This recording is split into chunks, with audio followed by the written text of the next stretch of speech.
I believe we are live, Dirt. I believe we're live. What's going on, you guys?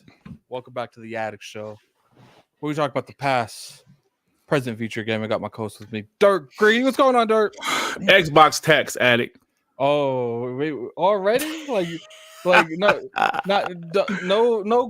taking me out. We going straight to the main course. Is that what we do? Nah, man. Listen, brother. We can talk about whatever you want to, my brother. Yeah, it's gonna be crazy, man. We got a pretty crazy show for you guys. There's a lot of stuff that's going into place.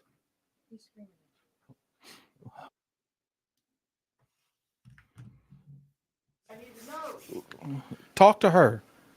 So, sorry, my brother's being rude. It seems like everyone and everyone's mom needs to have a conversation with me right when I start the podcast. But the entire time, all day, people have left me alone. The moment I start the podcast, it's like there's a fifth sense. It's like something got to happen. But anyway, back to what you've been playing. What you've been playing, Dirt? Well, sir, I finished Alan Wake 2. I enjoyed it. I wouldn't give it a 9 like everybody did, but it was a pretty decent game. Some slow parts.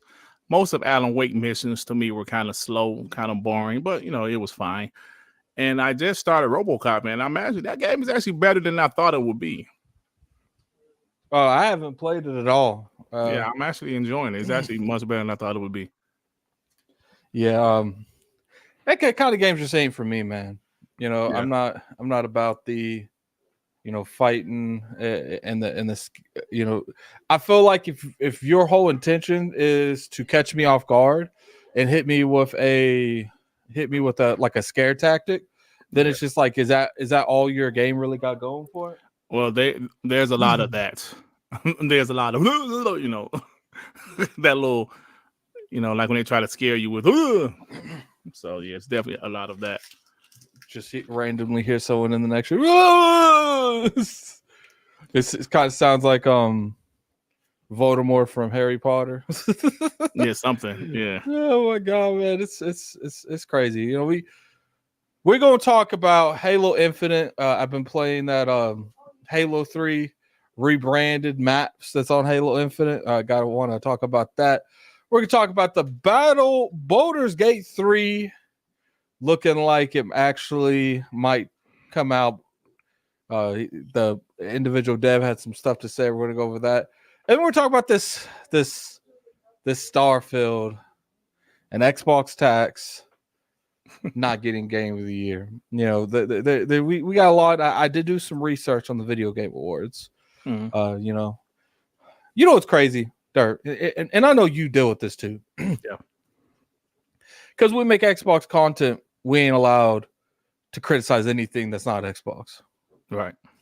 I'm sitting here like I made the video. I made it yesterday, and it was just pretty much like, look, some things about the Video Game Awards don't make sense to me, and I would like to discuss it, and we'll all come together to determine, does the stuff I find make sense or not. One would think that would be good enough.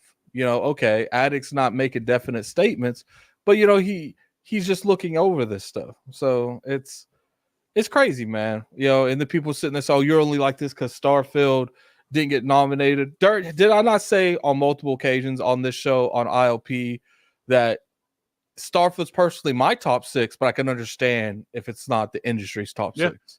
Yep. So it's just like, no, that has nothing to do with it. Like, I've been a huge person about going after Metacritic when it feels like the industry can improve on it. I'm a huge person at going after the Video Game Awards because I feel like it can improve on it. Like, if you want news repeated, I am not the channel for you. I give my opinion and I talk shit. So it's just like, I don't know, man. Let's talk a little bit about being an Xbox content creator, Dirk, because I don't think people realize how much scrutiny that shit comes with.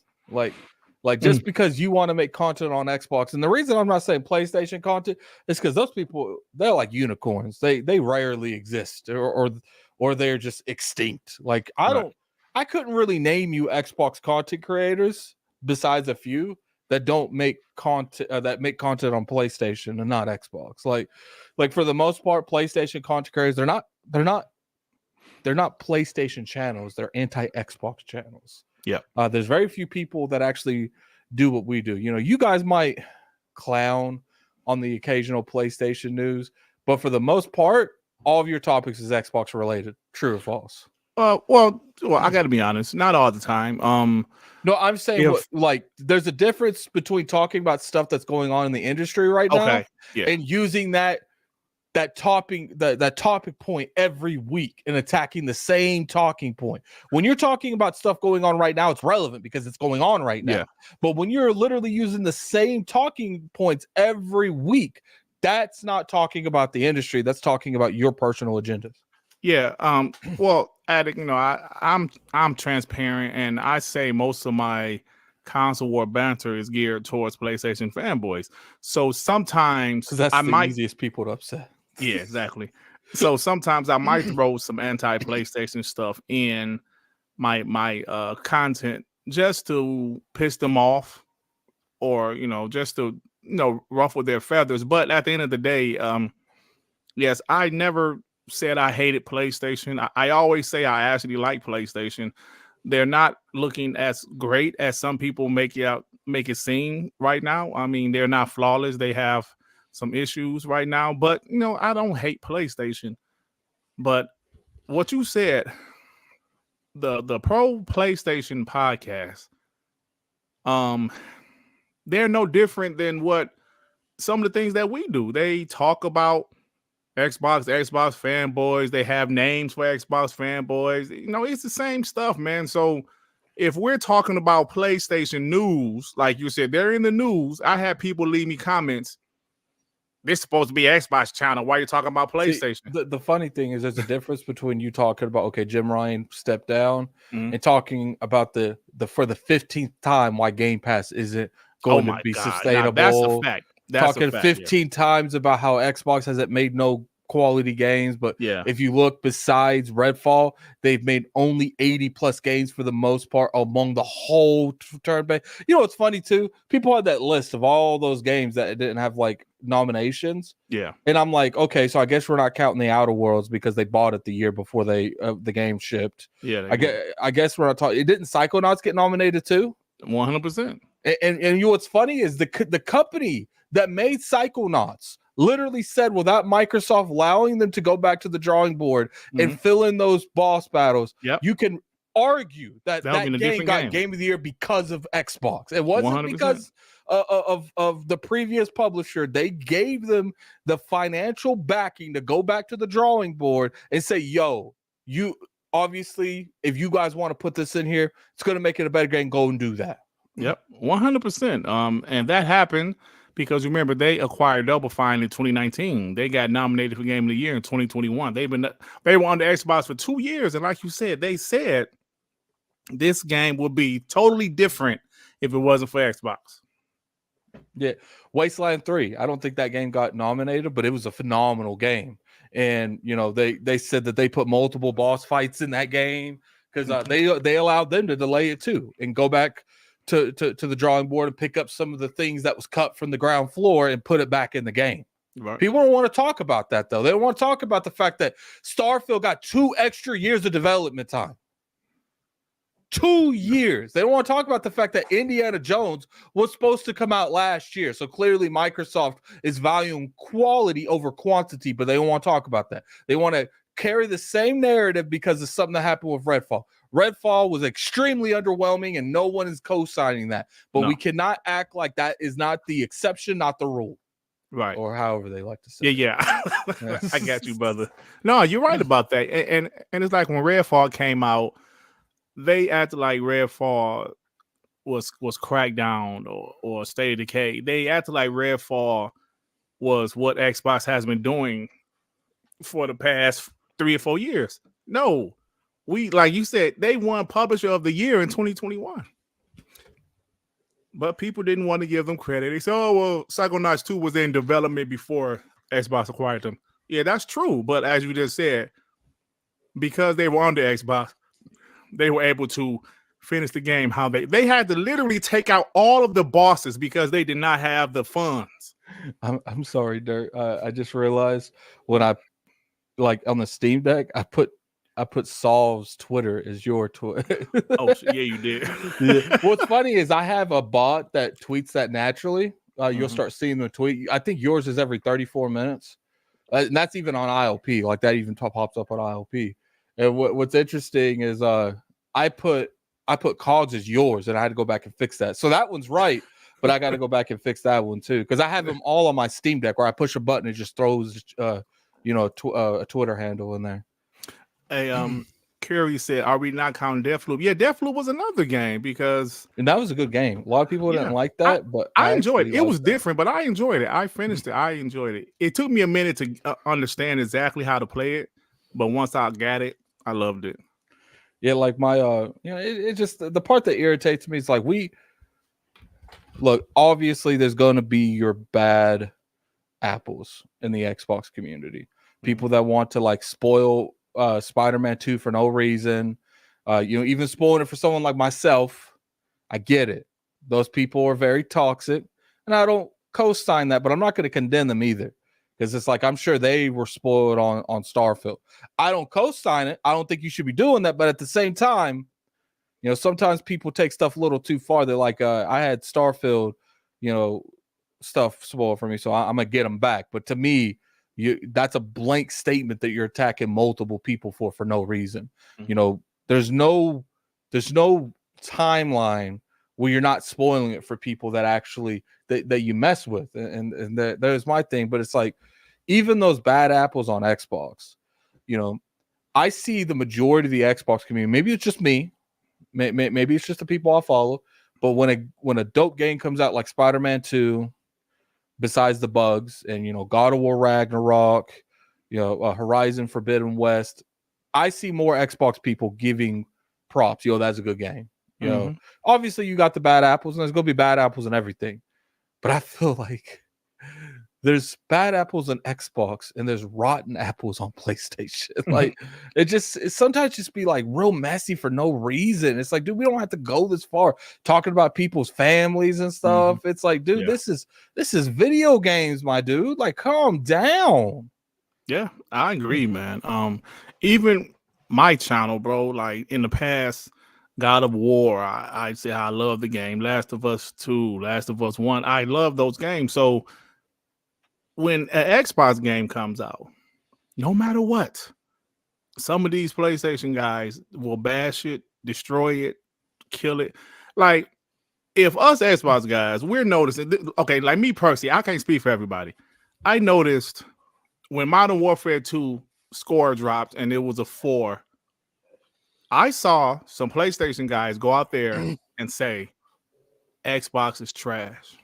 Hey, what's funny? Let me interrupt you, though. Let me interrupt you, though. They want to give Call of Duty credit. They want to give Call of Duty credit for Xbox. Xbox took them over. That's why.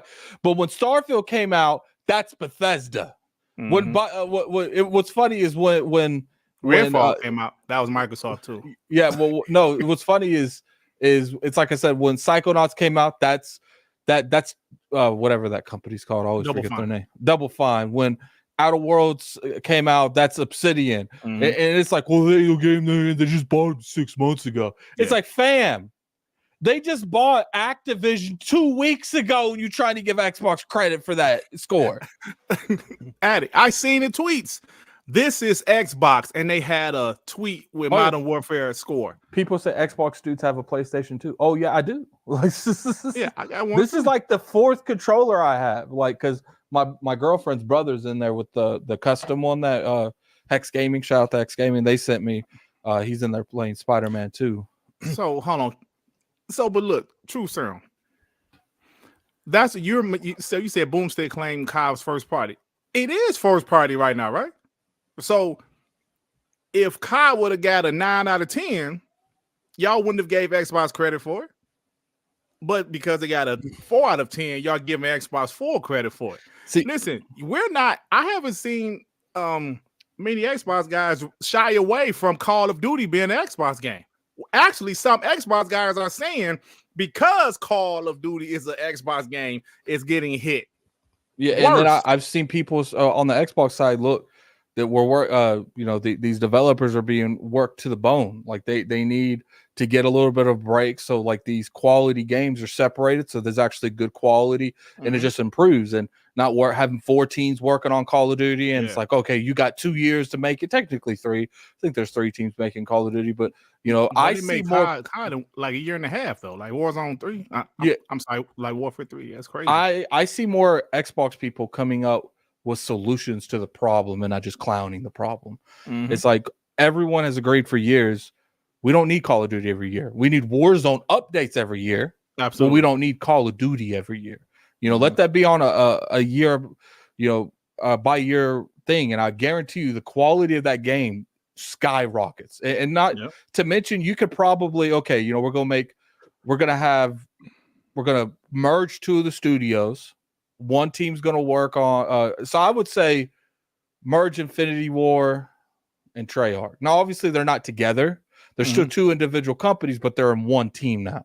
So, you have a set amount of people constantly, the majority of the staff constantly working on Warzone.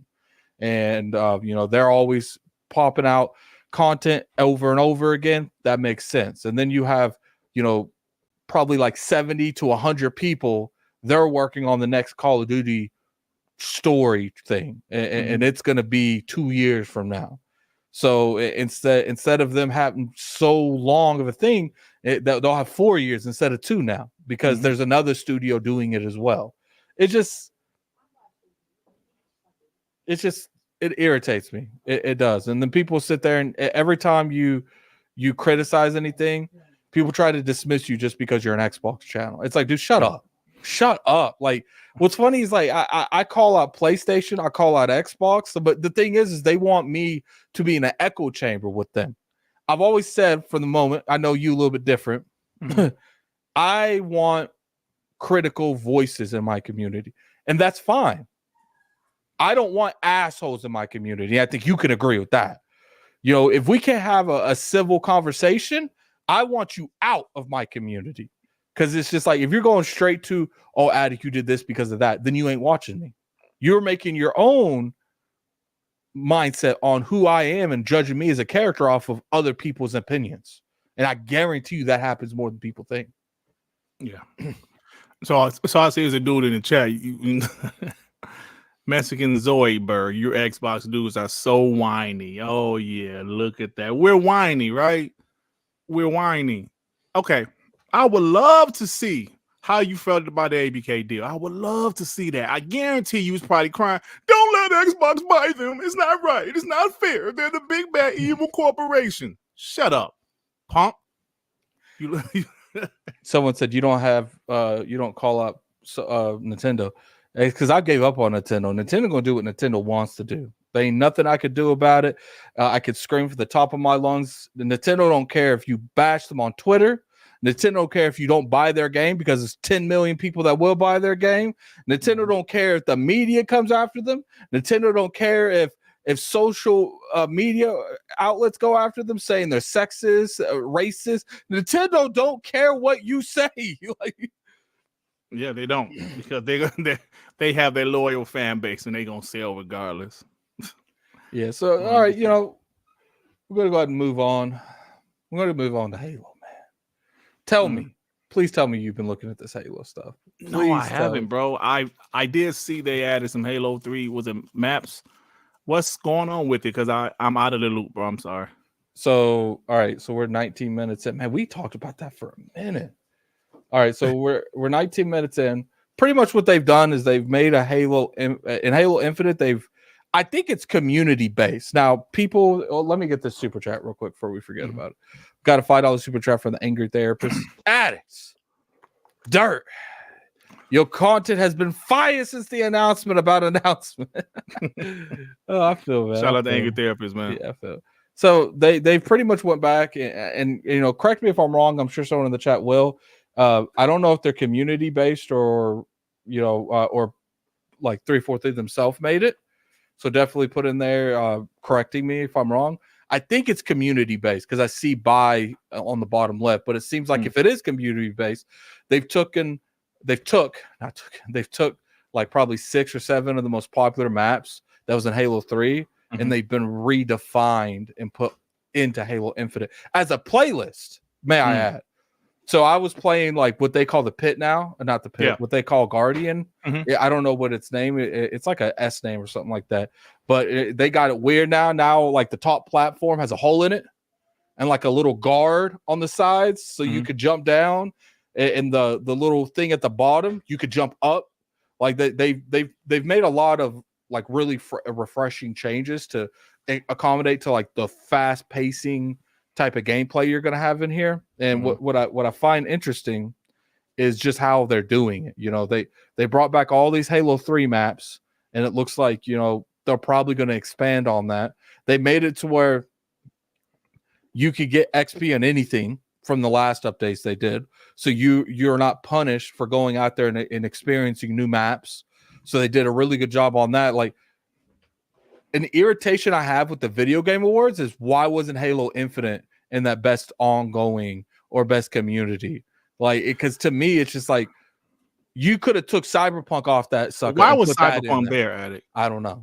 I just because they dropped some DLC. Yeah, and the funny thing is, like, when I brought that video up, I just questioning the process, Dirt. Like, okay, I will say I got it wrong. See right there, I got it. Streamlabs. It says your name. You're correcting. That's the bot doing it. You know, when it comes to that, it's like, what's what I'm looking for? I did get it wrong. There is a list of the nominations, but they're not easy to find. You have to really look through the website to find it. And okay, I'll admit I got that wrong. But the reason I kept the video up, because I considered taking it down after I saw that. But I was like, you know what? Because I saw people in the comment section. My point still stands. What's the process to even getting on this list? Who picks this list? Right. Because Jeff is reaching out to these people. I'm curious, like, okay, ILP. We're coming bigger and bigger every year. Does ILP have a chance at becoming on this list? Or is it like a VIP room that you have to have their mindset to get in? Like Kind of Funny's in it. Oh, they are? Oh, yeah. Yeah, so it's just like, I don't understand. And when you see like Hogwarts Legacy, we'll get back to Kind of Funny is one of the people that helps with the nominations. Yeah, yes. Kind of Funny. The Pony podcast, Kind of Funny. Yes. Thank you. So, you know, I'm looking at stuff like this. That's what I saw. I think they are. But when you look at Halo, it's just like, dude, Halo did a lot this year. Halo, like, I still have my issues with Halo. I'm looking at Halo. I played it today. So my issue with Halo is I still think the cosmetics are hot garbage unless you pay real money to get them. And people are like, oh, that, you know, that's cosmetics. Like, it's kind of the point as a games as a service. Yeah, I was about to say that. I mean, but that's what it is. You want to grind, get your favorite, you know, get the emote everyone has, which they don't have emotes. That's the point. And when they're very underwhelming, it's a little frustrating. You know, I'm sitting here looking through this like season, or I don't know if it was like an event or a season, and I'm looking through these and nothing looks appealing. Nothing. And I'm like, what? Do they really think people are going to grind to like have like a chess piece that comes out just a little bit? You know what I'm saying? Like, it's just like there's not enough. That's intentional. They want you to go and spend the money for it. I feel them on that. That's the thing. That's what games as a service is.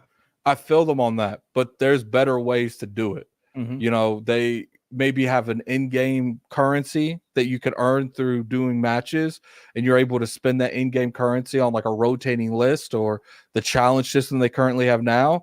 The stuff in that store, this game, to me, this game is not popular enough to be asking $20 for a set. Yeah, that's a lot. That's a lot. Yeah, $20 for set and some paint. It's not popular enough. They're not Fortnite. And at least Fortnite can sell you products of stuff you watch in other medias, like anime, Marvel, celebrity, yeah, rappers. They are not that popular, and they need to stop acting like that. You know, that whole set should be $10. 5, ideally, should be $10. Not 20. It's like, and I think it's a little bit more. So Nintendo Dawn talking said, "Are you tripping just with the battle?" There are some decent stuff in the battle passes, but it's not common. You know, some battle passes are misses, some aren't. I'm not saying that the battle passes have nothing. I'm saying that, like, ratio, like this event. I was looking at this event. There wasn't really a lot in this event that appealed to me, like, at all. Like, I looked through it like one time. It was like, yeah, I'm good. Like, you know, and it's like, look, you're going to get a lot of people that play this game and they don't care about the rewards. But the problem is stuff like Fortnite has showed that you have to reward people for their activities. And if you're not rewarding people effectively, and people say, well, addict people do pay $20. Yes, they do. Is it good, though? That's the question. Is it keeping people engaged? Yeah, there's people in there. But let me ask you this. If they had engaging cosmetics, or the cosmetics, some of them, that's in whatever their store is, in the battle pass, would they keep people in the game longer trying to get that? Would they keep people and their friends longer trying to get that? Because we know that we know this just as well, Dirt. You know, I'll be sitting there, you'll be like, "Yo, addict, come and play this Halo Infinite with me." Now you've gotten me on Halo Infinite. But if you weren't grinding for your shit, you ain't getting me on. So you're literally just getting people on that just likes the loop, the gameplay loop of Halo Infinite, and that's fine. That's awesome. But I'm telling you, the gamers of today, the people like my brother's age, the people who play Fortnite, the people who play Warzone, they're used to flashy cosmetics. And Halo Infinite does not have a lot of that. I got you. I mean, maybe eventually it will get there, because, like, you know, this is a games as a service. But, you know, I don't know, man. You know, maybe they're trying to do things their way, you know. I don't know. So, yeah, and that's just my opinion on the matter. Look, I'm not saying some stuff like Don Otaku said when I played not too long ago. I seen some. I'm like, damn, where you get that from? Or, like, you know how when you kill somebody, something pops up. You know, when you kill somebody, like, what do you call those? When you kill somebody and some type of animations show up. Yeah, and that's cool, but it's like, I guarantee you a lot of that shit you got to buy in that in their store. So it's just like sure, there's some of that stuff that is in the Game Pass, like in not Game Pass, in the Battle Pass. But to me, I would say having people spend that money is just important, keeping them there too. Yeah, because they'll pop in there and spend that $20 and they'll play a couple games and never jump back on Halo. Sure, they're gonna love that 20, but you know what they would have loved? That 20 kept him in the Battle Pass, earning more armor, and he spent another 20 next week. Yeah, I mean, but like somebody said, who said that? Alvin said it don't have to be Fortnite. I understand Fortnite is the most popular, but, you know, Halo, they don't have a battle royale yet. Maybe when a battle royale come, they're going to do some of those things. You know, you never know. Yeah, it's just one of those things. You know, they're doing a very good job. You know, the Halo Infinite gameplay has always been very addicting. Yeah. It's always been a good, solid gameplay loop. But sometimes especially you're competing with people like Fortnite. Fortnite literally just went back to the original OG map that they had like 5-6 years ago. And the numbers took off. You saw? Yeah, and it's just like, you really think you're going to compete with the amount of content that Fortnite can deliver in a season by making people pay for it? Like, let's be honest here. Like, when you go on Fortnite's very given. They give you in-game currency when you buy a season pass. Now, see, here's the thing. Their model is you could spend $10 and you could continue to max out that battle pass, and you could consistently get the the battle pass every season as long as you max it out and get the like in-game currency they give you for that.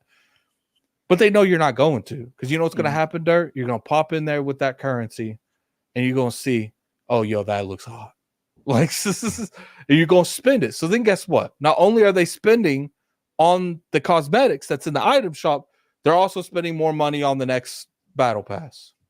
Because Fortnite has realized it is more beneficial to make people look nice now and keep them engaged and sell them shit later than it is to sell shit now and keep them and lose them later, because there's nothing else to do. Now, you can say what you want about Fortnite. Almost every page on Fortnite got something that looks interesting. Yeah. And see, Pogo said not everyone plays Fortnite. There's more people playing Fortnite than not playing Fortnite in the gaming industry.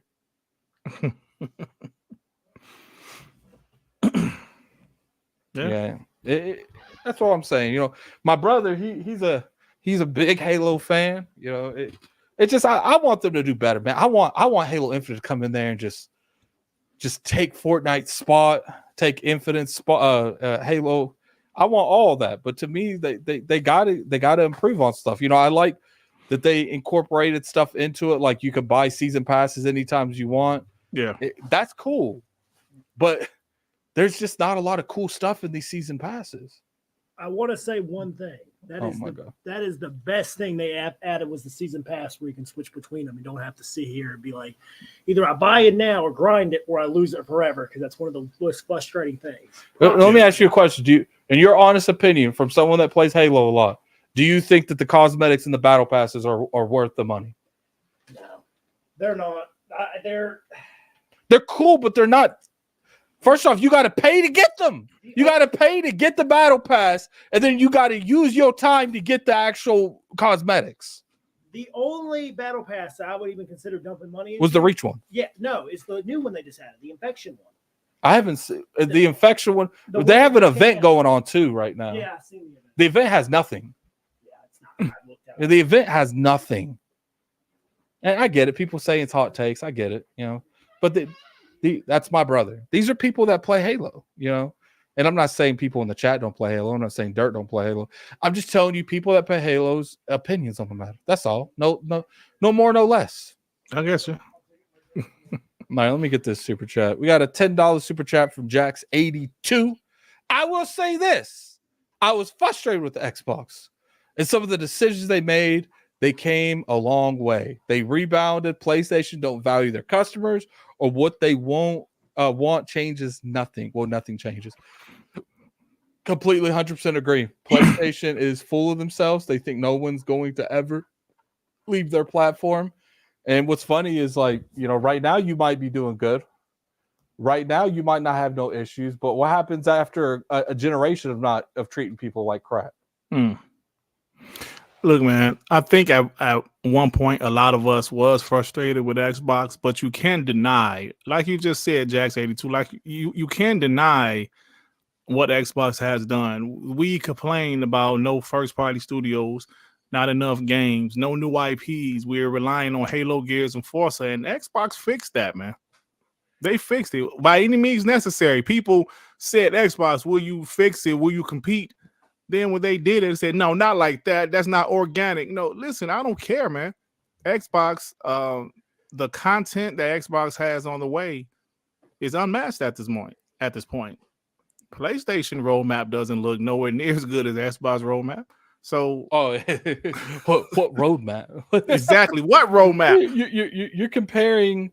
It's like looking at a blueprint and you see a whole magnificent blueprints that's imitating the Golden Gate Bridge, and you look at PlayStation, it's just a blank paper with like a little slab at the beginning. Like, it's like, and people sit there. I honestly think, people call me crazy, but I think there's going to be a lot of comparison Jim Ryan to Don Matcher, because I think he took the brand in the wrong direction for like 3 years, and that's not easy to recuperate from. That's not easy to bounce back from. It will probably take them a whole generation to fix the stuff that he put them in. Addy, the only difference between Xbox and Microsoft, and PlayStation, as far as Jim Ryan and Don Mattrick, when Don Matry did it at the beginning of a generation and hurt Xbox so bad, they're still recovering. They're still trying to get some of those people they lost in the Xbox 360 generation, bro. They're still trying to get some of those people back. When Jim Ryan messed up PlayStation, they were already at the top, right? And because, you know, like every time there's a new generation, things start over. So that even though the 360 was like more popular than the PS3 in certain areas of the world, the Xbox One, like Don Matrick, botched the Xbox One launch so bad that people went to PlayStation 4 in droves. And like I said, some of those people haven't returned. So Jim Ryan, what he has done with the PlayStation brand, you said it. It's going to take them a while to recover.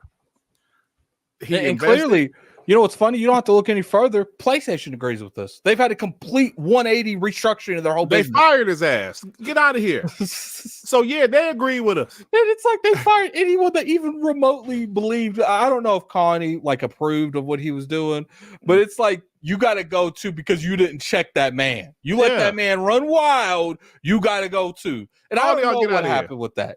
I don't think we'll ever know. And people saying Wolverine's coming out next year. I got some Swamp Islands I want to sell you to.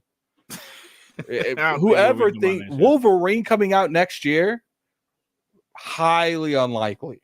Highly unlikely. People say, well, Addict, Insomniac could pop a game out every 2 years. They literally just launched Spider-Man 2.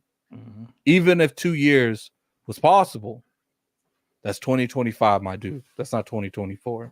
And the reason they've been able to get games out so fast is because they're efficient and because they had already pre-built assets for a lot of these games. Spider-Man, when they built the original Ratchet and Clank, they could build on from Rift Apart because of the work they did on Ratchet and Clank. When they built Spider-Man 2, they were able to do it so quickly because they were able to go off of what they did for Miles and what they did for Spider-Man and 2018. It's the same city. The same city. They just put a new region in. And that's cool. No one's attacking the quality. The quality of the game is, besides the bugs when it came out, you know, there's more in there than just spiders. You know, besides the bugs, it functioned really well. The game functioned well. The game mechanics did well. But it's just like, look, I'm gonna be real with you. Wolverine, early 2020, earliest 2025. I would say 2026 is more realistic. Yeah. So yeah, I agree with that, but I just feel that he hurt PlayStation, bro. Like, listen, PlayStation is going to continue to sell consoles, and that's fine because they're a massive brand, very popular brand. And as we see, when it comes to the PS5 is the console that the casuals chose, so exclusive games might not matter as much at this point. Maybe in a console war, we're going to talk a lot of trash. Yes, we are. But, you know, the casuals chose the PlayStation, so them not having many first-party games right now, I don't think it's going to hurt them because as you've seen their most, like what is it, the most played games or the most engagement lists, Fortnite was still number one. You know, so, and that's the month that Spider-Man came out. So Fortnite was still number one as far as engagement. Of course, Spider-Man sold the most. You know, obviously, Fortnite is free, but it just goes to show you that PlayStation is doing great, their sales. But Don Mastery did hurt the brand because he literally spent money on Bungie, Haven, Firewalk, Fire Sprite, some of these studios strictly for games as a service. And I know they said they're delaying half of those games as a service. They're dropping 6 of them, delaying. I believe most of those 6 that's delayed, some of those are probably canceled. Yeah, and I think because if you look at it now, do they get rid of some of them? First off, do they consider Marathon 1? I'm curious on that. Probably. Do they consider Destiny's ongoing projects 1? That's a good question. So, like Destiny 3, if they do a Destiny 3, like, do they consider that one? What do they consider Drive Club? Because I know that was considered one of their games as a service. Is that one that's all not Drive Club? I'm gonna say Drive Club. Not Gran Turismo. Do they consider Gran Turismo one that's already been made? Or do they consider that as one of their games as a service? So if you start to eliminate some of these, we're getting in a weird situation here, because that means the 6 that we think is 6 is just Marathon, Destiny 2, Helldivers, the Twisted Metal. I'm pretty sure that's one. Like, I don't think they'd count NBA, the show, but I know they do count the show as one of them. So does that mean the show's one? See, here's the thing: people sitting there and say delusional. We're just asking questions. It's not my fault you don't like the questions. I didn't invent a question. I'm just asking. Delusional at it, because this what the CEO, well, like, what is he, like, Haraki Takaki, whatever his name is, he said it. But we're delusional because he said they're delaying 6 other games as a service. But we're delusional. Well, the guy that's running, that took Jim Ryan's spot temporarily, we're delusional, but he said it. Look, PlayStation will be fine, but I do think you guys are in for a dry spell that you're not going to believe exists. It's going to be a hell of a dry spell that y'all ain't used to. But trust me, it's about to happen. Be prepared for it. 2023 was in a dry spell to them in some ways, because people want to sit there and say, what is Xbox without Bethesda? What the hell is Sony without Square Enix? Facts. There's going to be some, but here's that they're still going to have good games because they've made arrangements and deals with people. They're still going to have games like Final Fantasy. They're still going to have good games, but some of these games that you guys are looking forward to, the Ghost of Tsushima 2. That's some beep in your background? Yeah, it's over now. The Ghost of Tsushima 2. There's certain games that you guys are looking forward to. I'm curious if it's even close to being done. That's my thing. Look, this guy said a storm is coming. Look how mad we are. We're mad because y'all ain't got no games coming. We're mad. So we're mad because y'all ain't got no games coming. We got games. And you know what's funny? You know what's funny? People sit there and they'll flame us and say, well, all you guys has got Game Pass. So I'm not saying that Game Pass is ever going to be a replacement to really good, first party support. But what I will say is it helps. I got Persona Tactics coming out tomorrow. We have Payday 2. They had just had the Ninja Gaidens. Like, look, I'm not saying the Xbox people. My thing is, they give us this string because they're like, look, we don't really got a lot going right now. So, let's just have them playing games so they're not on Twitter bitching. And I'm going to tell you one thing at it. These guys want to try to pull out these lists with all these third-party games. Hey, don't do it, because I'm telling you, you guys roasted Xbox for not having, when Xbox show has some third-party exclusives, y'all said that doesn't count. They're not first-party. Oh, yeah, I remember. So don't y'all come out here with these third-party lists, these third-party, we got a Final Fantasy Rebirth, we got this. Nah, we're talking about first-party. Remember, first-party is the only thing that mattered to you guys. So don't come out here with these lists now. Don't do it. might not want to make those lists because Xbox might buy the studio that you're exactly. Y'all depending on Kyle for that extra money. And look, Kyle is still selling well on both platforms. Oh, look at Nixie. Third party equals games. Boy, don't have me go to my phone to pull out some receipts. But how you guys, how not you, Nixie, personally, but I have some receipts. PlayStation guys said third party games don't count. Don't play with me, man.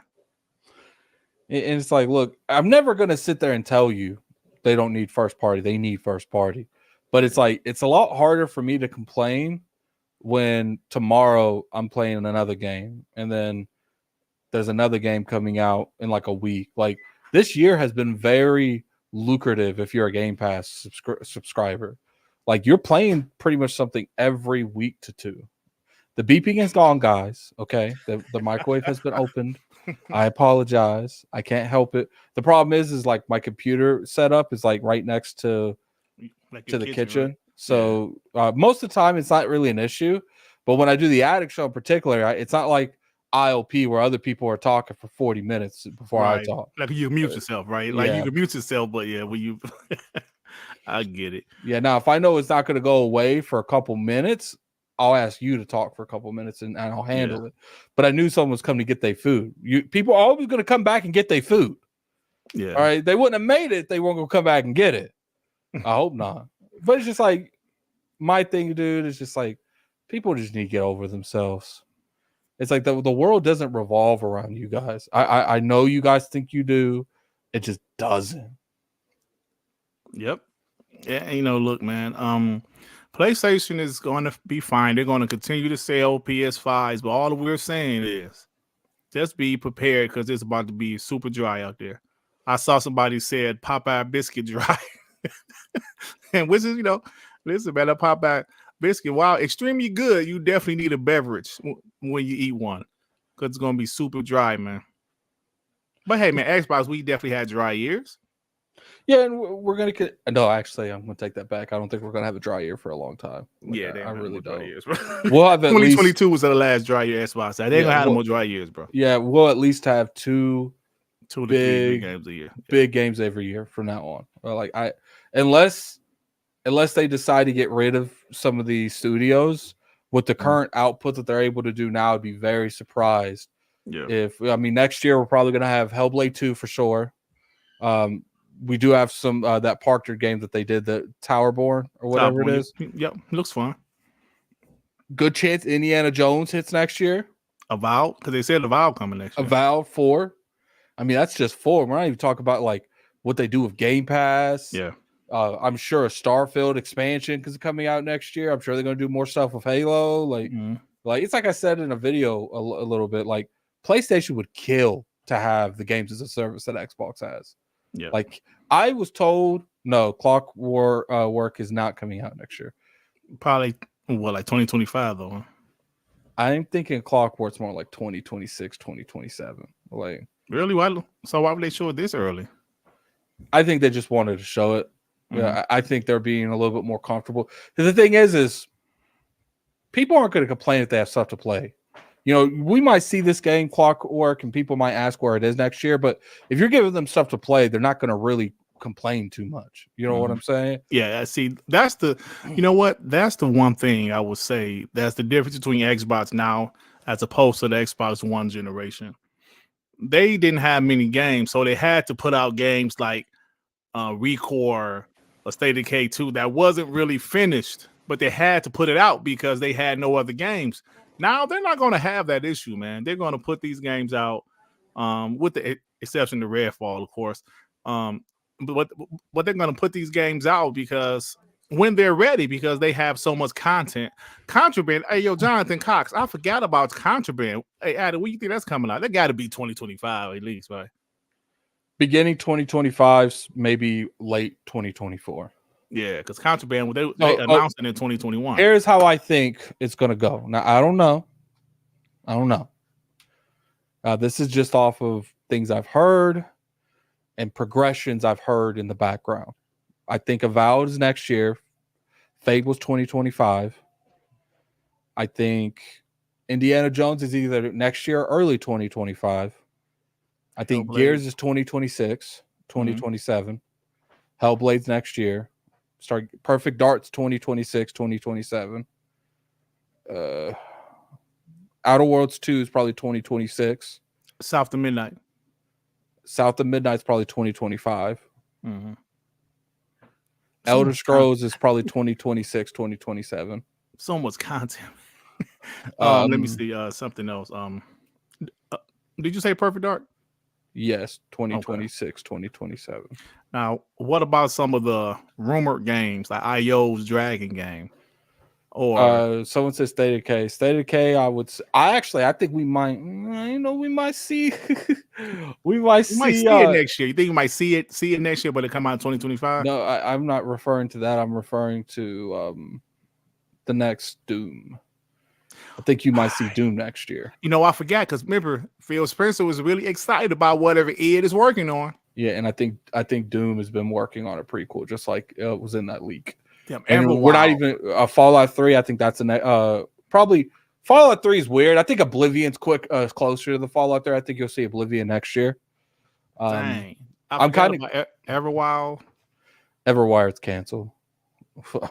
I'm willing to say Everwild's probably that's not confirmation. This is your opinion, yeah, right? in my opinion, they will eventually close the doors on Everwild. Okay, because so that's not official. This is just attic opinion. Y'all. Yeah, attic opinion. I have no contacts at Rare. I'm just saying we haven't heard nothing from them in years, but we continue to see updates on Sea of Thieves, and I have been told Sea of Thieves is a money printing machine. I believe they make a lot of money off Sea of Thieves. I believe it. So, they might still have Everwild come out, but to me, it's been years and we haven't even had an update. I do like not even hear they rebooted it though. Yeah, but still, even rebooting, you see something by now. Like something. Like we haven't heard nothing. Yeah. Kojima's game? Maybe next year.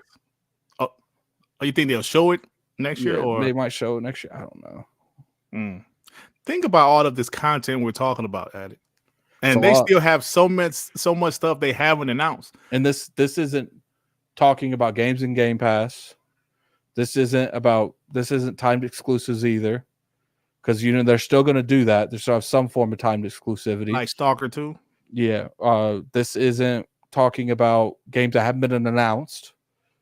Because we know some of these studios have two teams working on stuff. So I don't know. And this isn't talking about by the time these games come out, the other games are going to be starting to release.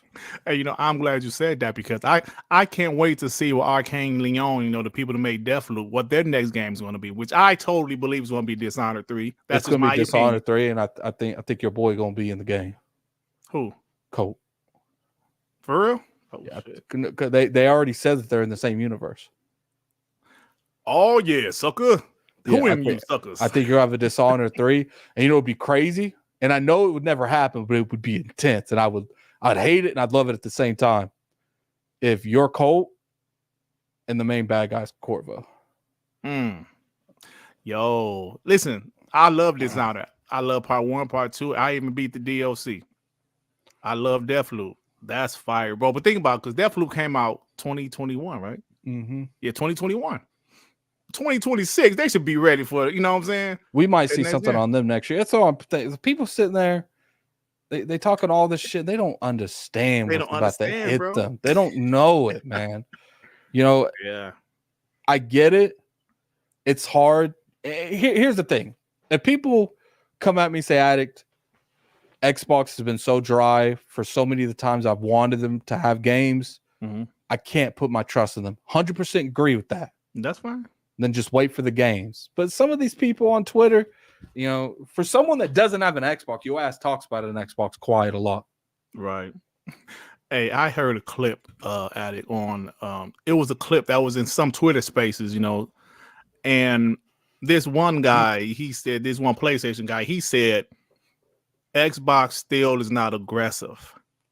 And buying ABK is one aggressive ass move. Well, let me say this because the guy who was hosting it, he went off on the guy. Said, what the F is wrong with you? Spending $69 billion isn't aggressive?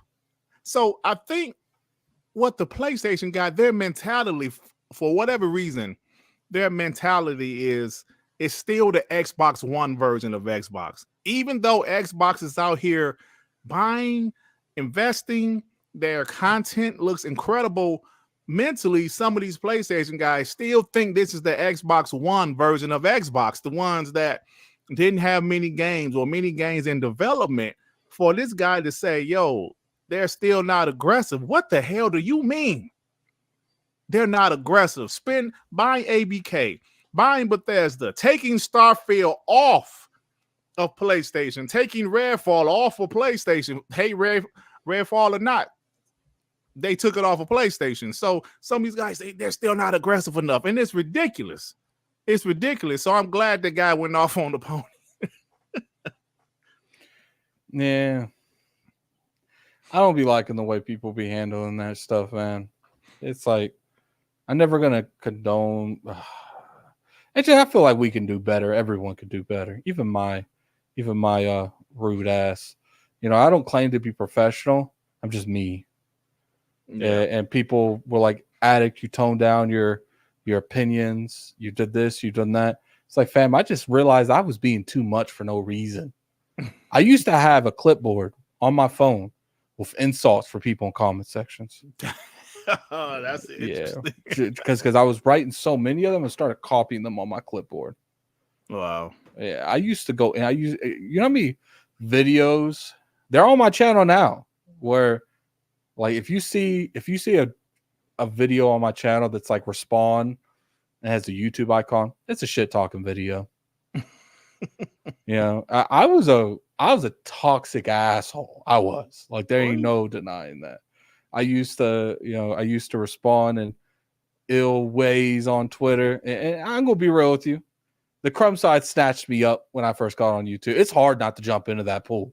Yeah. You know, people sit there and they say, Addict, it's if I ever did this, I wouldn't jump. And then, you say that now when you make 10, 15 videos and it gets 5 views, and you make that one even semi-console war video and it gets 500. Yeah. And you're like, oh, maybe I found a cheat code. Hey, you know what's funny? I remember when I told you my first video on my channel was I was bashing Nintendo Switch. And I got like 2,000 views, bro. My first video. And tell me that wasn't it's like on drugs. Like, bro, you're looking at it, you think, oh, I did it. I thought it was easy. I made it. Hey, Addict, I thought it was easy. My next 4 videos got 30 combined. 30 views combined, right?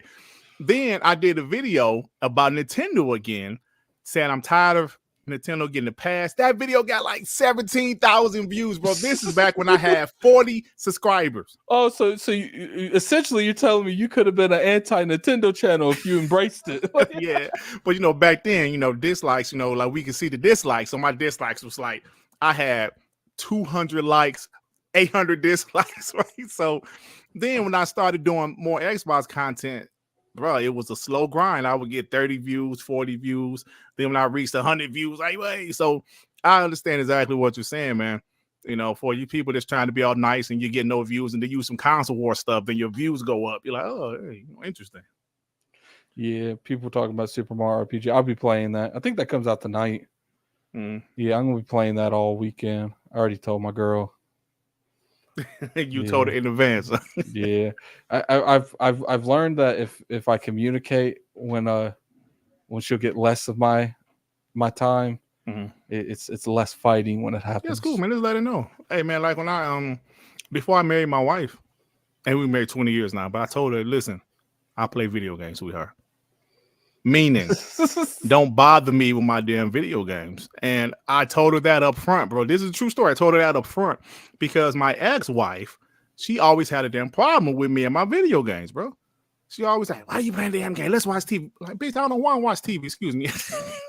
I don't want to watch TV. I want to play video games right now. So she always had a problem with it. Told my current wife, yo, I play video games. It's like, I don't drink.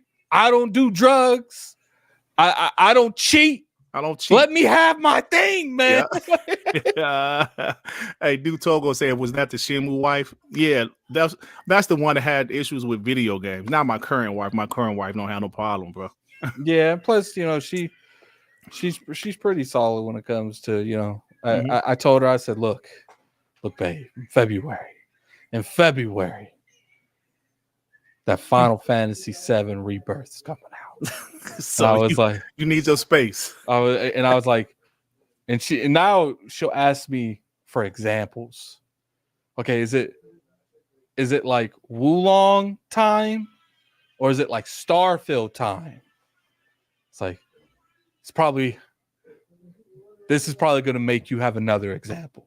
Like, I was like, I don't want to give you any definites, because I don't know what they're gonna be. Like, I low-key want to say it's gonna be more.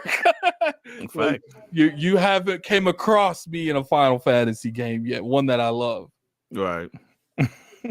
Oh my god. They say dirt dropping marriage advice. Listen, man, you gotta be transparent, man. Yeah, most of them are cool as long as you're transparent. I don't know how we done did this. We're going to the next topic. Today's been like a really like chill. We're going to talk about. All right, Baldur's Gate 3. We have attempted to go into this one already, but somehow, it's not even somehow. We just did it on purpose. Baldur's Gate 3 is officially coming to Xbox. So we've known about it for a while, but we kind of got like more of a time frame now.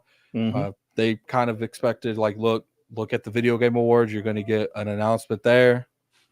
All I'm saying, don't be surprised if you see a shadow drop.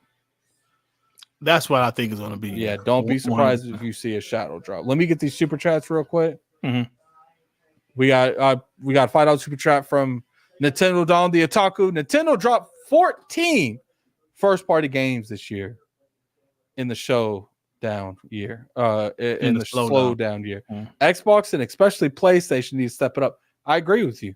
I think Xbox is,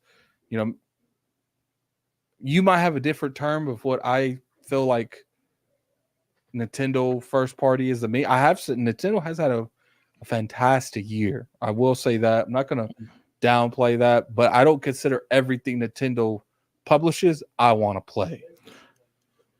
Nintendo games, I don't know for a fact, but I'm assuming Nintendo games, first party games, doesn't have the budget or doesn't take as much time to develop as PlayStation and Xbox first party games. Meaning they can have more first party games. I feel like that gives them more creative control though, because it's like we don't have to jump straight on something. We can actually take like 6 months to define what we want. 100. I agree, 100%. Addy. But at the same time, Pokemon sells more than Spider-Man in them, and it probably took 1/10 of the development cost. Hey, that's what you have to give Nintendo credit for, bro. Absolutely, no doubt about it. The amount of money that Nintendo's, I think I saw Sega and Nintendo gave increases to how much their employees make. Yeah, I'm sure Nintendo can for sure. They're putting $10 million into it. I know it's cost more than 10. I'm just joking. They're putting $10 million down in development process, and they're getting $500 million back. Like easy. Like, let me ask you this: Zelda, Tears of the Kingdom. How much do you think that budget was? I'm thinking about 40 to 50 million. Maybe that's even pushing it. Yeah, even that. Maybe not even that. They probably spend, I would say 25 to 50, and they spent probably 50 on marketing. Trust me, they already got that back. In the marketing, they might not even marketed that much because it's Zelda, bro. Zelda is a well-known IP. Okay, everyone in the chat. We're going to go over these super chats real quick. Put in the chat what you think the marketing budget, not the marketing budget, the overall budget for Zelda, marketing and development costs together. Put that in the chat. I'm curious what you guys say. Let's go ahead and get these super chat from Spartan661. They buy PS5s to play Blu-ray DVDs, not games. That's funny. Then we got a $2 super chat from P Lump. Dirt is the Dark Knight of Xbox. Hey, show some damn respect, P Lump. All right, so let's see what these people think. 150 million? That's a lot. No, Trey Bone, bro. No way. Is there? Have they ever commented on it? Let me see if they have. No, I don't think Nintendo. Chio Walker said 75 million with marketing. I still think that's a little much. I don't know. The Legend of Zelda. If eight people made Super Mario World, trust me, these teams is not no 200-person team making these games, bro. Maybe 100-person team. I could be wrong, but I'm just all right. So 120 million is what Google estimates that it was with everything like the development and the marketing. Yeah. Oh, okay. I still don't see that, but. And that could be like outdated information. I don't know. I would say 100 million though, because marketing is not cheap. Like marketing is not cheap. Hey, Doc Dark, stupid. Man. I know a dude who works at Costco that takes LSD can make Mario 1. That's pretty funny. Yeah, it's just Doc, we got to get you on the show, man. You always in the chat, but never in the podcast, man. What's that about? What's that about? Got a problem with us, huh? You don't like us? Hey man, I like your video earlier today about the Xbox tax. It was a good video. Oh, what's going on there, man? Got a problem with us? You don't want to be seen on the Addict Show? Your brother will clown on you. You're trying to avoid the Xbox people, huh? You'll pop in there at a Poda Rock, but you won't come on Lonely on Addict Show. There's levels, addicts. We're on the bottom level, Dirt. We're on the bottom level. Timing got to be right, brother. I know, I'm just messing with you. $5 super chat from the Angry Therapist. 1 million. It's Nintendo. They sell without marketing. I don't think they sell without marketing, but they definitely. It's crazy if you look at their games, they don't have voice acting. They don't. So they don't have to really pay for that for the most part. They don't have mocap. Mocapping is very limited, if any. Right. So I'm thinking 120 million. What's shit? I don't know, man. That's like, hey, you remember the original Blair Witch? Yeah. They said that movie cost $10,000 to make. I was like, where? I always see $10,000. Yeah, they said the budget of that was $10,000. Of course, it was very profitable for them because they made millions. But I was like, 10,000. I could have did that movie with a camera and 10,000. Have you ever thought about seeing these development games and thinking, how do the publishers think this is it? Yeah. Breath of the Wild was 120 million. $5 super chat from Don Nintendo Don the Otaku. Breath of the Wild was 120 million, and Tears of the Kingdom spent more time in development. There's more. That's more than Uncharted, The Last of Us, and Horizon Zero Dawn, Ghost of Tsushima, etc. Y'all smoking. What were they doing though? Like, I'm not saying that there's not a good possibility that these games are making like that their marketings are this high or anything. Last of Us 2 was like 200 million. All I'm saying from a standpoint is like these games don't run very well. So maybe they make the game and they spend the rest of the development cycle just making sure it runs on the Switch. It's like they make the game. I got it. They spend 3 years making the game. Okay, now spend 3 years making sure it runs on the Switch. I'm just curious. I didn't know. I came across that number too, 120 million.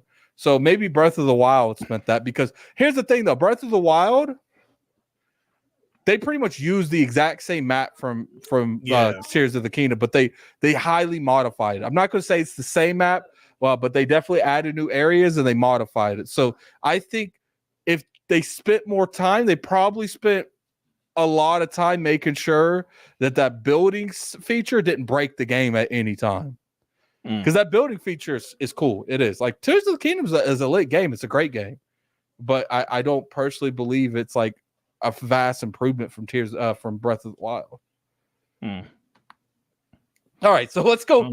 Jesus, let's go back to Baldur's Gate 3. Oh, shit. Let me get these it's these super chats, Dirt. They keep derailing our conversations. Okay, y'all smoking? Yeah, we definitely not smoking. $2 super chat from Bone Slave. Shout out both of y'all, TTS. What's up, Bone Slave? What's up, Bone Slave? All right. Let's attempt number 3. Okay, let's talk about the fact that we're finally getting Baldur's Gate 3, and it's going to be on the Xbox Series S and X, and the fact that it's probably going to get shadow dropped on the Video Game Awards. Yeah. I totally believe that's what they're going to do, because they said it's coming out in 2023. What better place to shadow drop it at the VGAs? Cool. Here's the question: do you think a Game Pass pack comes with this? I know you're going to ask that question, bro. I don't know. I don't think so. I don't think so. Not initially, no. It'd be interesting. Here's my mindset. I feel like the shadow drop thing makes sense. But if it was just a shadow drop, why not just say now? Like, does it matter? Part of me feels like they're trying. Why just go on to say something's been re-released on a platform it wasn't on, to take time? it feels like that's a little excessive. Now, obviously, I overthink everything, so that's fine. You know, it's an issue in my relationship. I overthink everything. But you're making a great point, though. I see where you're going. Why go on there just to say, "Yo, we're releasing a game that we didn't make it in on time, and now you can play it." That's why it's kind of interesting, and 9 times out of 10, I want to point this out. It's not coming to Game Pass. I do think 9 times out of 10 this doesn't happen. But what happens if it does, Dirt? What happens if it does? I think that's big. The possible game of the year dropping into Game Pass day one, I think, will be huge. Huge. You think that would take a lot of the spotlight away from the whole event? Not necessarily. I think if it wins Game of the Year, that's going to make Xbox look even better because they could promote it. Game of the Year winner, Baldur's Gate 3, dropping the Xbox right Game now. Pass. Yeah, right now. Yeah. So, I don't know, man. It's very interesting, bro. I'm up here looking at this Justice League gameplay footage. Did you see it? No. The moment I haven't been interested in that since I found out it's going to be a games as a service. Yeah. Like I love the idea of killing the Justice League, but then when they put that games as a service, I'm like, okay, now I'm not excited like at all.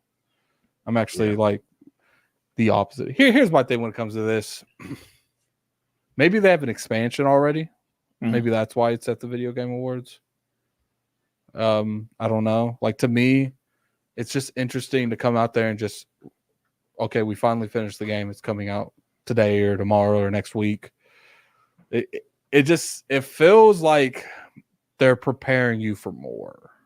And I'm probably wrong. I'm just looking at this because people sat there and said, well, I know they're going to say, Attic, you're on the same stuff you were when you thought Alan Wake 2 was the day one Game Pass, because it was going to be they ended the last like little direct thing that Microsoft did.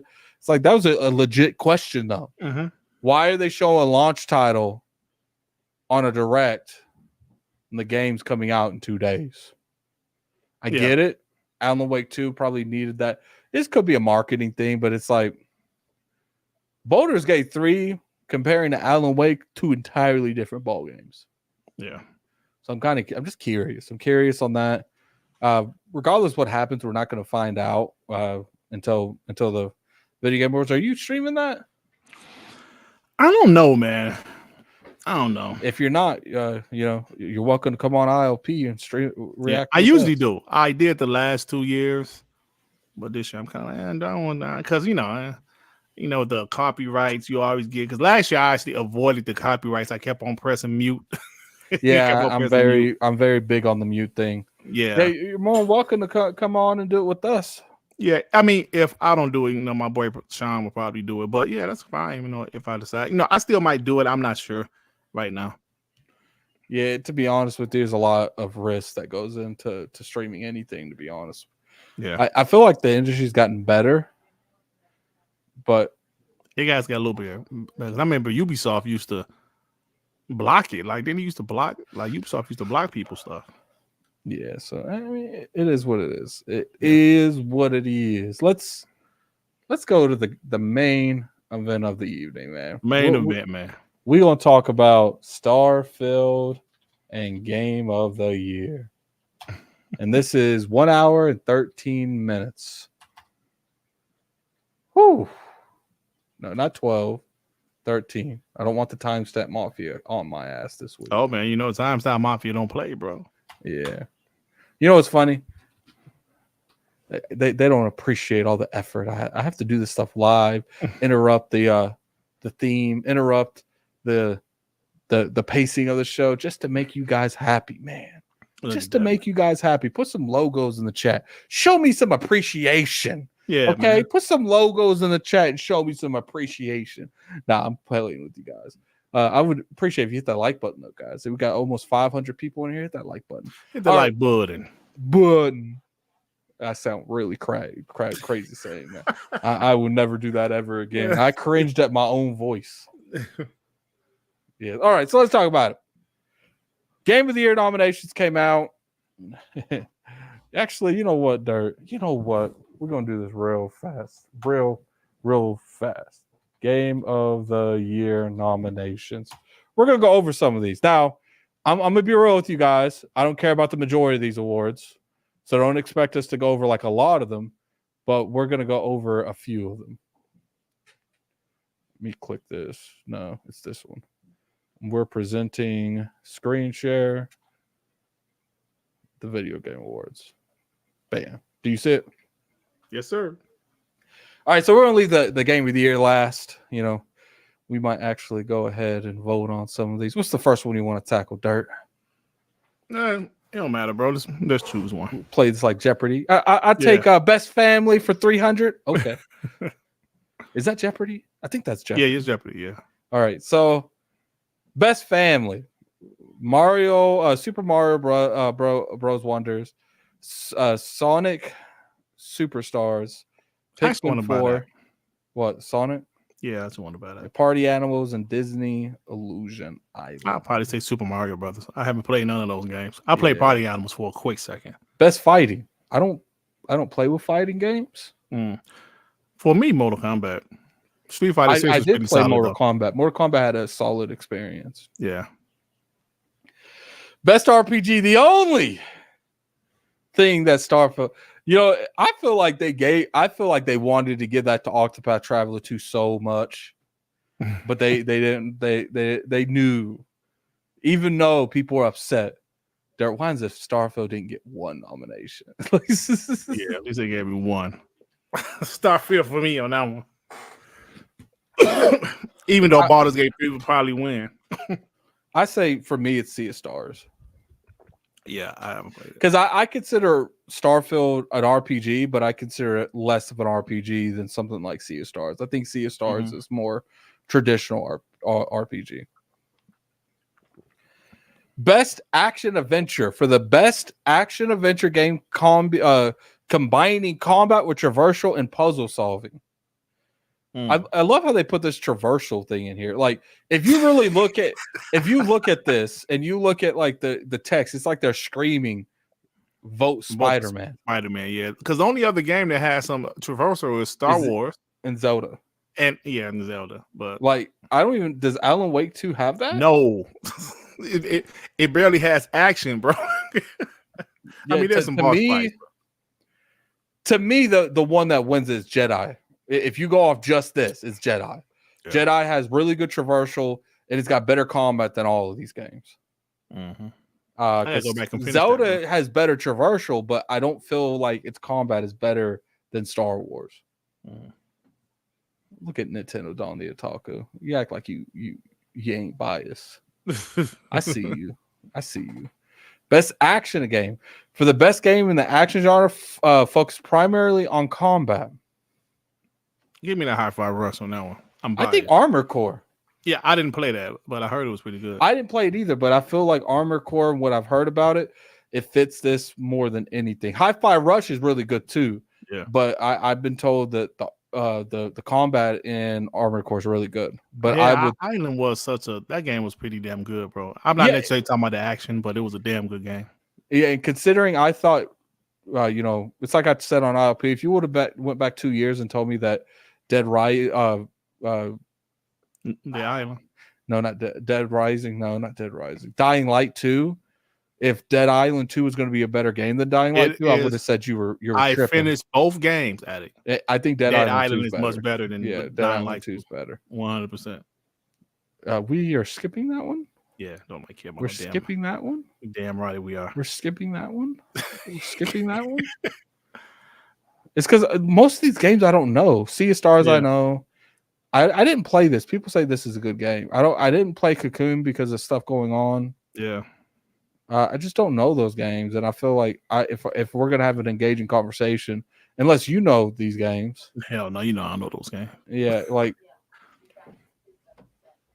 best community support. Why the hell is Cyberpunk in this? Why this should be replaced with Halo Infinite? I agree. And how is Destiny 2 in here? Like, I don't understand how Destiny 2 is in here. Like, they literally just let go their entire community department. So how? Okay, I guess laying them off like the community itself isn't necessarily saying the game's going to be worse, but to me, best ongoing awarded. Okay, let's read these because these are important. Recognizing a game for outstanding community support, transparency, and responsiveness. Okay, it took them like 3 years to fix this damn game, or 2. Mm-hmm. So I guess that's not responsiveness. Inclusion of social media activity. I'm kind of curious if they even tweet like that. I don't know. I don't really keep in game patch updates. They've had patches, but as far as updates, I wouldn't say they've had like a drastic amount of them. You know what I'm saying? Mm-hmm. Well, I would say Baldur's Gate deserves it over Cyberpunk. Cyberpunk should even be there, bro. And then, okay, now we got best ongoing. Award to a game for outstanding development of ongoing content that evolves the player's experience over time. Why the hell is Cyberpunk on this? I'm okay with every other game there, except for Cyberpunk, bro. You could have replaced that with Halo Infinite or Sea of Thieves. It's like they try to just shoehorn this in here. I don't get it. All right. Well, it is what it is. Games for impact. I don't really know any of these games. Accessibility. I don't see. I'm not disabled in any way, shape, or form, so it's hard for me to like determine the accessibility in here. And like to me too. All right. Obviously, they're doing nominations, but is only the people that has some form of disability going to vote on this? Because to me, having people without disability voting on this is kind of like insulting. You know what I'm saying? Mm-hmm. It's like you don't have disabilities. How can you vote on a game that caters to disabilities? Like to me, I feel like I would be more against that if the people weren't disabled. But at the same time, they're going to get enough people to effectively have a committee to vote on this as well. You know what I'm saying? Is it going to be like 5 people that are generally disabled and the rest are not going to be disabled? Like it's just my biggest issue with this, Dirt, is the lack of. Let me switch back here. My biggest issue with this is the lack of transparency. We don't know what the hell's going on. We don't know how these things are chosen. We have zero idea of how anything of this happens. Are we aware that these people play it? Did you see the coach esports? 2 of the people they nominated hasn't even coached this year. Yeah, I saw that. How? I saw the guy say, I'm not even a coach. Yeah, I saw that. Bro. And then people are like, well, Addict, the reason they don't show them is because they don't want you harassing them. First of all, I'm not going to harass anyone, but I can understand that. But clearly the people that he's picking or chosen, I don't know which one it is. They're picking people that's not even active in the industry. Right. So clearly there's something wrong there. Yeah, I don't know. Yeah, let's just move on.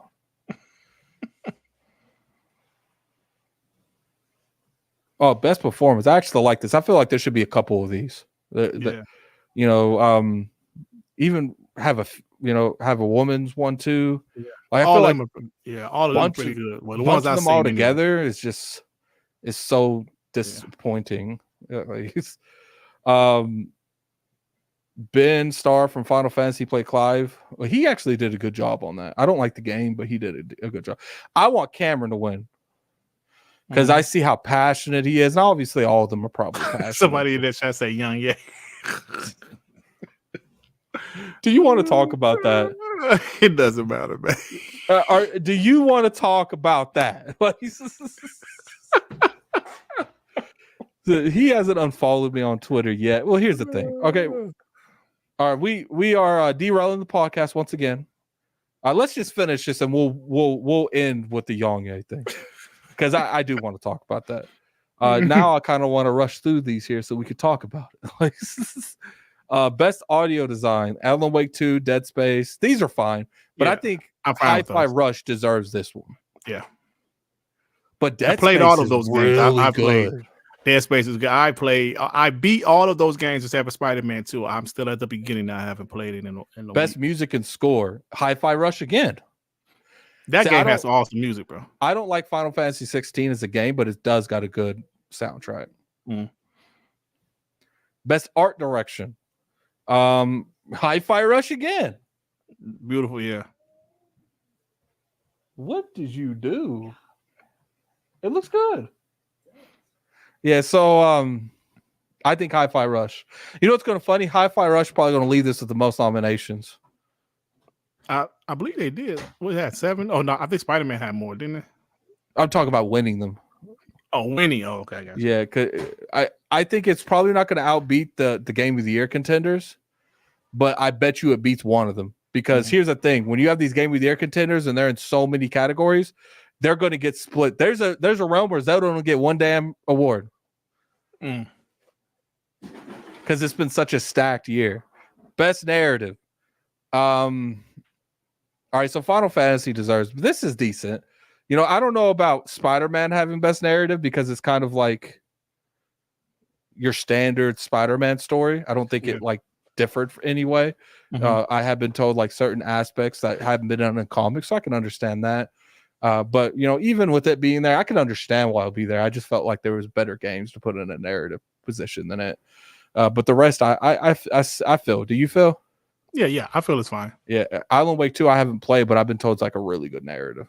Yeah, it's really good, but I still had to watch the video after to figure out what the hell was going on. Best game direction. This is where I highly disagree on. And people in the chat, especially Nintendo Don the Otaku, you can talk your shit. That's fine. Zelda and Spider-Man do not deserve to be on this list. Because to me, best game direction is awarded for the outstanding creative vision and innovative in a game direction and design. Game direction is, to me, changing things up. These two games are clones from their predecessors. Exactly. Now, does that make them bad? No, they're fantastic games. But I don't believe these two games deserve to be on there because Tears of the Kingdom was a very step in the right direction, but at the same time, it is a lot of the same stuff you played in Breath of the Wild. I don't feel like they changed it enough to go into that. That's just my opinion. Mario Wonder, I'm like on the if that should have come off here, but I do feel like they changed, especially with this Wonder Seed thing, they changed that enough that makes me feel like, okay, this should be on here. Because when you click those now, look, Zelda, I feel you. Zelda, debatable. That's the one.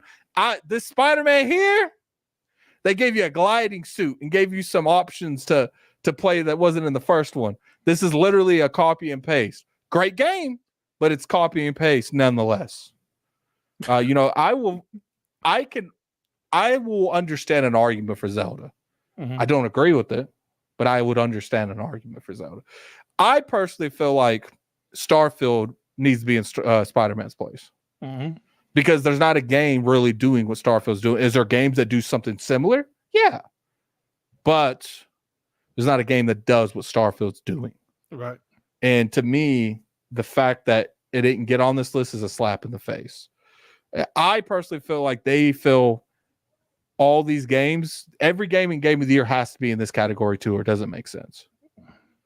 Because if you look, it's like the same damn games, except for they added Resident Evil 4 to the match. And you can argue if Resident Evil 4 should be here. I don't think it should. I think think that we got enough games that come out every year that deserves a remaster or remake category. And can easily fill it. Dead Space, Resident Evil 4, Advance, whatever that game is for the Switch. I'm sure one of you guys can say it. 1 and 2. Those games deserve to be on there. You can easily put this in there. You know, you can actually say Spider-Man 2 is a remake of Spider-Man 1. No, I'm joking. Advance Wars 1 and 2. Yeah, that's it. Like, I think that should have went, maybe not even for Starfield. You know, I can see a huge argument that's saying these games, or Diablo was a game that could have easily took it. I'm not saying Starfield deserved to be up here. I just don't think Resident Evil 4 deserved to be up here at all. Yeah. Hey, Alex, so what does all these games have in common?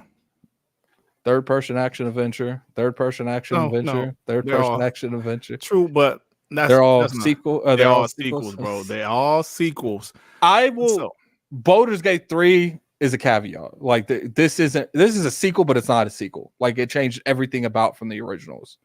Yeah, So, but it's still a sequel because this I is feel not you, but I Baldur's don't Gate think 1. it's the traditional sequel. They did change drastic things about this game. Yeah, like, but the name is a sequel, meaning if you like Baldur's Gate 1 and 2, you might just pick it up strictly off of the name. oh yeah, Baldur's I Gate feel 3. you, and I You know feel what like I'm they saying? won't like it because the combat's different too. That's the funny part. Yeah, true. But this is my point. This stuff like this, if these companies get incentives for getting nominated for Game of the Year, it gives these companies this right here to me shows why some companies don't want to gamble on new IP, not just because of like from a financial point where these games are super expensive and they really don't want to gamble on a new IP because it might not be, like critically acclaimed like some of these other games. And when you have a sequel, people are most likely, if the first game did well, they're most likely to go get another, like the sequel of that game. So when you have six sequels that's nominated for Game of the Year, excuse me, do you see game like Starfield, Hi-Fi Rush, even a game like Hogwarts Legacy? I understand, like why people said it wasn't nominated for whatever reason, but the game, I know it's based on a very popular franchise, but is technically a new game in the world that's known, but a new game. But so these games, I just feel that when you constantly, new IPs, we're going to see less and less new IPs out here, bro. If a game like Resident Evil 4 remake, which I love, don't get me wrong, game was phenomenal. I need to actually play it. I love Resident Evil 4. I never played the original. Well, I never finished the original one back in 04 or 05, whatever year it was. But when you see remakes getting nominated for Game of the Year, we're going to continue to see remakes. And I like remakes for certain games as long as it's, far apart, like Resident Evil was. But I don't think that game should be nominated for Game of the Year. So I'm just telling you guys right now, we're going to see less and less new IPs because of stuff like this. Yeah, and that's why, it's a good thing that Ubisoft and Microsoft are around, because it seems like they're, very open to new IPs. And okay, let me say something. I'm sorry to cut you off, but E-Ranks, yeah, you're right. Elden Ring was definitely a new IP. That's the exception. But I just feel we're going to see less and less moving forward. So you're right about last year with Elden Ring. Yeah, I feel you. Let's move on to. We're not going to talk about this long, but I'm curious to hear your opinion. Yong Yea. How do you spell his name? Yongyea. Yea.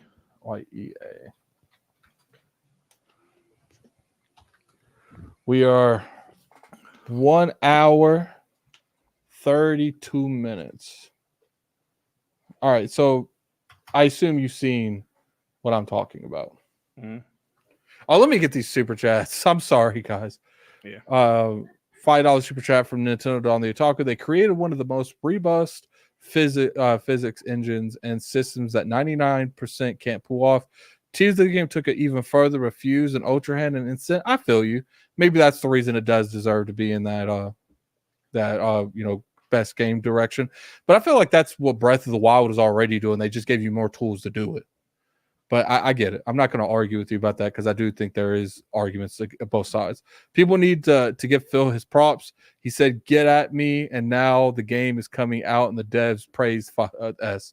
Yeah, did he definitely? He was like, "Look, they can do it. They just got to want to do it." Mm-hmm. Elfrin Bendix. Efren Benitez. Yeah, with $2 super chat. What if Xbox buys the studio Breath of the Wild in the VGAs? That would be crazy. Yeah. Yo, what happens if I know this would never happen, Dirt. I know this would never happen, but it would be funny.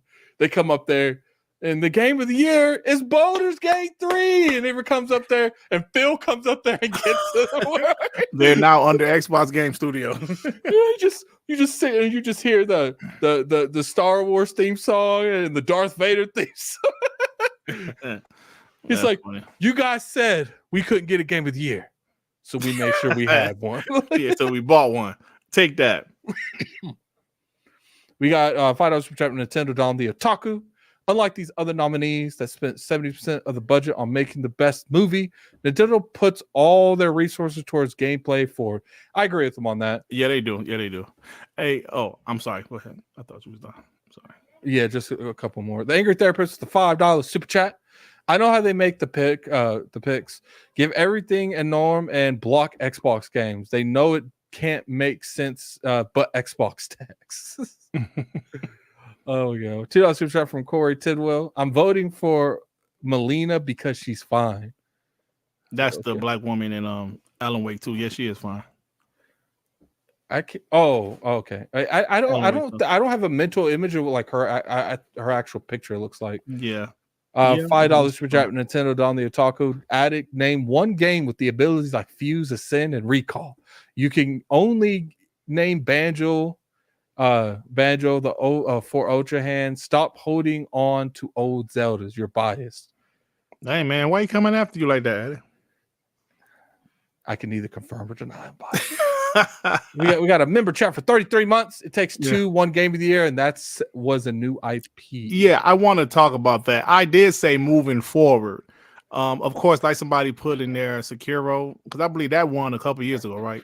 Yeah. So yeah, and to be fair, From Software, both from Elden Ring, so From Software just might be they're the outliner. They're not the norm for the industry. Yeah.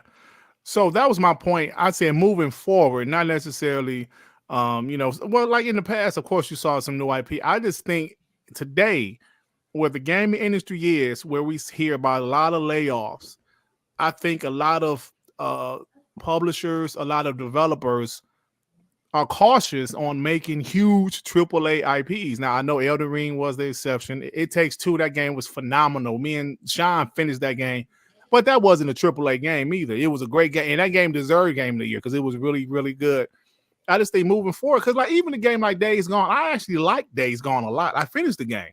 PlayStation did not want to gamble on making a sequel to that game. Say, nah, we don't want to do it. I just feel that a lot of publishers are kind of afraid to gamble on no IP. That's why I like what Xbox is doing, because with Xbox Game Pass, it's not necessarily about the sales of the game. It's about the engagement of the game. So they will be more likely to do a new IP as opposed to some other publishers. All right, so let's get in the Yong Yea thing. This won't take long. I assume you saw the Yong Yea thing. I'm curious your opinion on it. Like, do you play these type of games? Do you play dub more? Do you play sub? Like, does this bother you? Because I feel like there's a lot of variables that would go into caring about the kind of performance he did. Yeah, it sounds pretty bad, bro. I don't know if it will bother me because I played plenty of games with terrible voice acting, like the original Resident Evil. That game was amazing. And I'm talking about the original one on the PS1.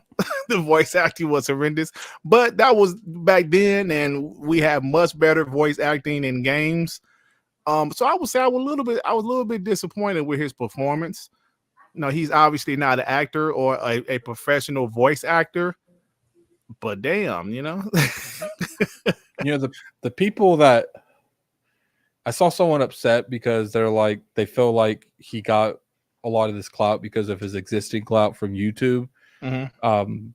Because I don't keep up with that, so I wouldn't know, and I don't know if you keep up with that. But is it a little strange to you that someone that has been in the voice acting for not too much long? Obviously, he's been training for it for a long time, but a lot of people feel the need to say like it's interesting he got such big roles so fast. Mm-hmm.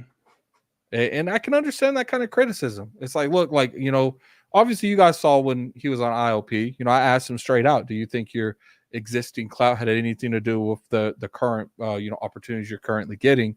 And, he kind of pushed back and said, no, I've been, kind of going through it. And I'm like, look, like, I disagree. It's not anything bad. It's just, I feel like because of the people he's met throughout his YouTube career, Mm-hmm. people knew him in those rooms.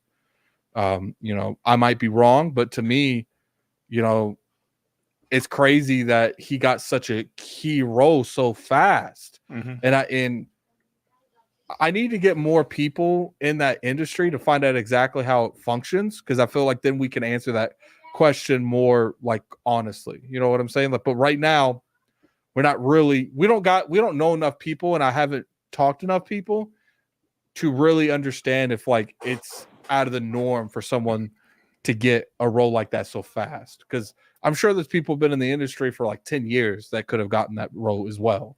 Yeah, and did a better job. But look, I think if he did get the role because of his YouTube popularity, good for him. You know what I'm saying? And he built his YouTube channel. That's what I'm saying. Like, yeah, I don't understand like why he would get annoyed with that. Now I get it. Like, obviously, that's not a bad thing. No, that's not a bad thing. I get people are a little upset over it. So, you know, I can understand that when you look at it from that standpoint, where it's like, you know, look at it from Yong Yea, and I'm not going to sit there and sugarcoat his performance. I didn't like it at all. Yeah. I thought he was just talking. It didn't feel like, you know, a lot of voice acting going on there. But look at it from his perspective. I know he's being emotional on Twitter. He's blocking people. This is this dude's dream. Yeah. And he is being attacked by literally an army. Like you could take over California with the amount of people attacking him right now. Yeah, bro. He's but you know what? That's the comes with the territory. That comes with the territory, man. Like we're YouTubers, Addict, right? And even when I had 40 subs, I knew there were going to be people that talk trash about me. They were going to, you know, that just comes with the territory. But, you know, we have the right to block them if we want. But, of course, it's going to happen. If this is his dream, man, you know, I'm sure he'll get better at it. I'm sure his YouTube channel helped him get clout or, you know, talk to the right people. And like I said, not even necessarily the clout, just people know who he is. Yeah, absolutely, man. You'd be surprised on how well you can move into a room just if people know who you are.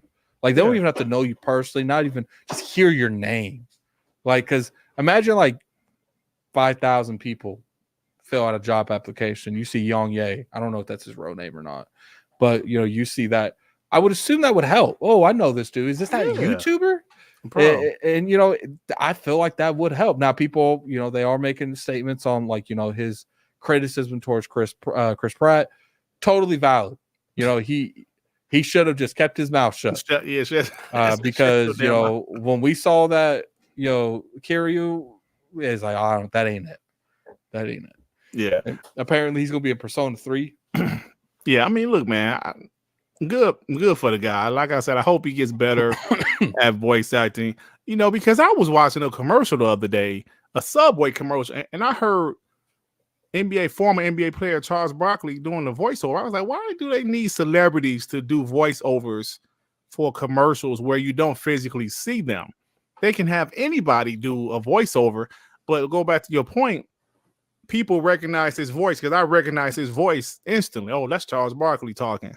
So because he has a name, he has a pretty big channel. Like, don't he got 1 million subs or 2-3 like million? 2.5 million or something like that. Yeah, that's a pretty he's big not a YouTube. Small YouTuber. Yeah, that's a pretty big YouTube channel. So I understand why I said former NBA players quickly. What are you talking about?